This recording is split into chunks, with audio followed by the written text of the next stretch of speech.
The members of the International Space Station crew all believe that their 6-month mission is an important part of the work that's needed to help human beings continue to explore well beyond their home planet.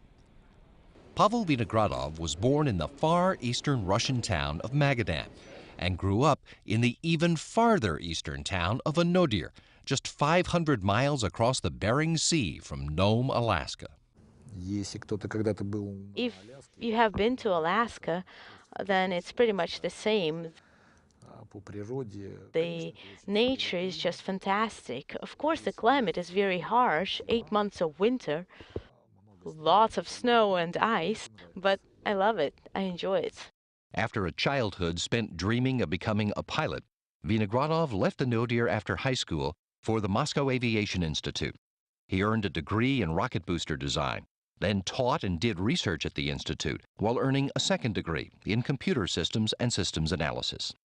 Vinogradov joined the design bureau of the Rocket Space Corporation Energia in 1983 and worked on the Mir space station, the Buran shuttle, and other Energia vehicles before being selected to Energia's Cosmonaut Corps in 1992. He logged 198 days in space as the board engineer on Mir 24 and made 5 spacewalks to repair Mir after a Progress freighter punched a hole in it in the summer of 1997. He made one more spacewalk in 2006 as commander of the International Space Station's Expedition 13, a 183-day mission that restored the station's crew complement to 3. He believes today's space exploration efforts bear comparison to the sea voyages of the great explorers in the Age of Discovery. People who were exploring the Earth did not know that they will discover America in 4 months, for example.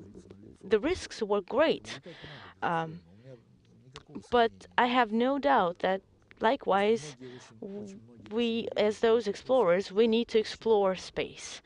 Retired Russian Air Force Lieutenant Colonel Alexander Misurkin is a product of Western Russia, born in Yurchikhin in the Smolensk region and raised a couple of hundred miles away in Oryol. He calls his childhood a typical one and says even as a young boy, he wanted to go places no one had been to before. I wanted and decided to be a cosmonaut when I was a little boy.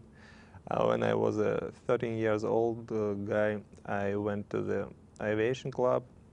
There I made parachute jumping. There I was flying on gliders. Becoming a pilot was next on his list. After school in Oryol, Misurkin went to the Kasha High Air Force Pilot School in Volgograd, then finished his pilot training at the Armavir Military Aviation Institute in Krasnodar in southern Russia. He spent the next 7 years in the Russian Air Force as a pilot instructor at the Krasnodar Military Aviation Institute before being selected as a cosmonaut in 2006. Misurkin shares the philosophical view of the Russian rocket science pioneer Konstantin Tsiolkovsky, who believed that Earth is the cradle of humanity, but that mankind can't stay in the cradle forever. He was positive that we are going to the space and we will live in in other worlds, in other different places, and the time will come in for this, I'm sure. That is why I think we should do this job. U.S. Navy Commander Chris Cassidy is a native of Salem, Massachusetts, who grew up in York, Maine, on the Atlantic coast. He was aware of the space program as a young boy, but admits he wasn't particularly interested. I was just like every other boy. I mowed lawns, had a couple odd jobs in restaurants and things in the summertime, but that was all to really pay my gas to drive to the basketball court. Cassidy left York after high school, first for a year at the Naval Academy Prep School, and then on to Annapolis, where he earned a bachelor's in mathematics. Next stop was San Diego to begin training in special operations as a Navy SEAL. After 4 years stationed in Virginia, he earned a master's in ocean engineering at MIT. And about that time, he became aware of a fellow Navy SEAL who'd had a similar career arc to his, astronaut Bill Shepard. So one day I actually met him or called him, and he gave me some great information, and I thought, you know what, that sounds really like a really fun job. I think I'd like to do that. So I was probably 26 or 27 when the idea first popped into my head. Cassidy applied, but didn't get the call from NASA. The next year, just weeks after September 11th, the SEAL platoon he commanded did get the call, and he was deployed to the Afghanistan region before the 1st of October. He returned home to another posting in Virginia, and he was selected for the astronaut program in 2004, just days after coming home from a second deployment to Afghanistan. Cassidy made 3 spacewalks on his first trip to the International Space Station on the 2009 Space Shuttle mission that delivered the components to complete construction of the Kibo Laboratory Complex. He's enthusiastic about his part in laying the groundwork for some future generation of Earthlings to fulfill their destiny to find a new home in space. But there'll be a time when there'll be people living on other planets. And it's the work, the hard work that we're doing right now, all of us across the globe, that are going to set the stage for that type of environment. Just like Christopher Columbus set sail one day across the ocean. And thanks to those great explorers, we live the life that we do today. Fyodor Yurchikhin was born and raised in the Black Sea port city of Batumi in Soviet Georgia, growing up in a time and place where all the children wanted to be cosmonauts, where the winners of kids' games were called Gagarins. Yurchikhin wanted to be a part of that life, even if he couldn't be a dashing test pilot. What reason I understood maybe in this time, then it's maybe in my health, it's not enough to be a cosmonaut, but what is more important for me, be a pilot or be an engineer in space program. Of course, the space program, it was too important for me. So after high school, Yurchikhin went to the Moscow Aviation Institute, earned a bachelor's degree in mechanical engineering, specializing in aerospace vehicles, and went straight to work for the Rocket Space Corporation Energia as an engineer.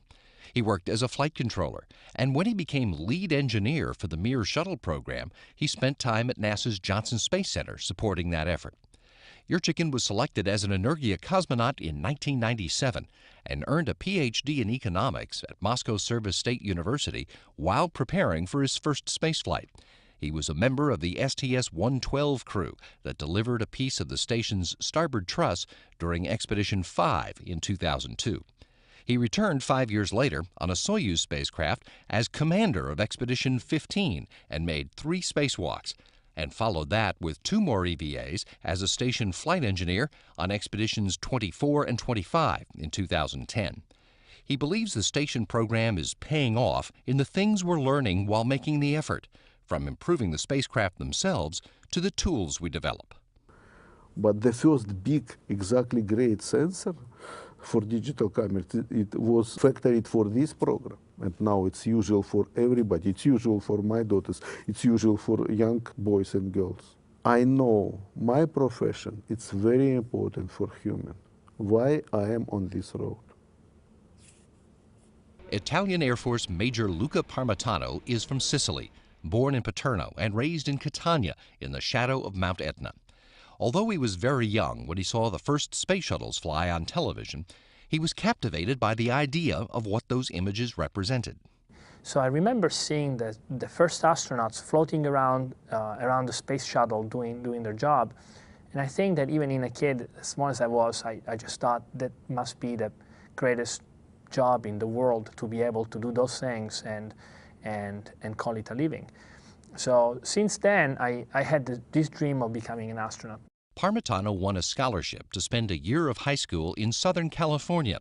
In that year in America, he not only intensified his desire to be a pilot by living with a host family in which the father was a marine navigator, but he met the girl who years later would become his wife.